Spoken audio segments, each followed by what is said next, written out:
आता सगळ्या शेतकरी हे दक्षिण सोलापूर तालुक्यामधील आहेत. दक्षिण सोलापूर तालुक्यातील तुमच्या मते किती नेते तिकडे फिरकले? निवडणुकीच्या तोंडावरती अनेक नेते येऊन आश्वासन देऊन गेले, बरोबर आहे.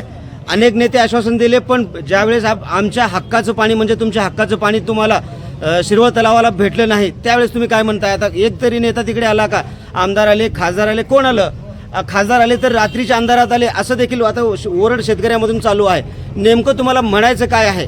सर फक्त प्रणितीताई शिंदे एवढेच आले हो. आणि अक्कलकोटचे मंजुनाथ पाटील आणि काँग्रेसचे मंजुनाथ पाटील आणि आपले बुक्कानोरे साहेब आले होते.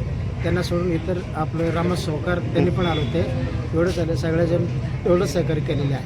मागच्या वेळेस तालुक्याचे आमदार जे आहेत, आपले विद्यमान आमदार आहेत, त्यांनी तुम्हाला आश्वासन दिलं होतं, त्या आश्वासनाचं काय झालं? का निवडणुकीच्या तोंडावरती फक्त शेतकऱ्यांच्या तोंडाला पानं पुसायची कामं केले?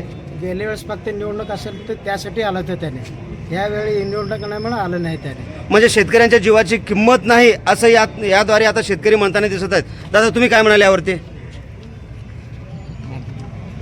काय म्हणलं? शेतकऱ्यांच्या प्रश्नावरती आमदार साहेब तिकडे आले नाहीत, उपोषण चालू आहे, बरोबर आहे. तरी देखील आमदार साहेब तिकडे फिरकले नाहीत. म्हणजे मागच्या वेळेस निवडणूक होती, निवडणुकीच्या तोंडावरती आले होते, आश्वासन दिलं होतं, मग आता काय झालं? मागच्या वेळेस आले होते, आश्वासन दिलं. यावेळेस त्यांना फोन लावलं सुद्धा, सगळं गावकरी म्हणून फोन लावला आमदार साहेबांना. त्यांना फोन काढून त्यांनी सांगितलंय आमचं निवेदन चालू आहे. गेल्या 10 वर्षापासून त्यांचं निवेदन चालू आहे, तरी पण एकदा पण आमचं गाव भेट दौरा केला नाही आणि उपोषणचं कर्त्याचं कसं हाल ते पण विचारलं नाही. फक्त मतदानसाठी यूज करून घेणारं ते आमदार आहे दक्षिण सोलापूरचं. आणखीन एक गोष्ट, निवडणुकीच्या तोंडावरती शेतकऱ्यांना सगळ्यात महत्त्वाचा प्रश्न असतो तो म्हणजे पाणी.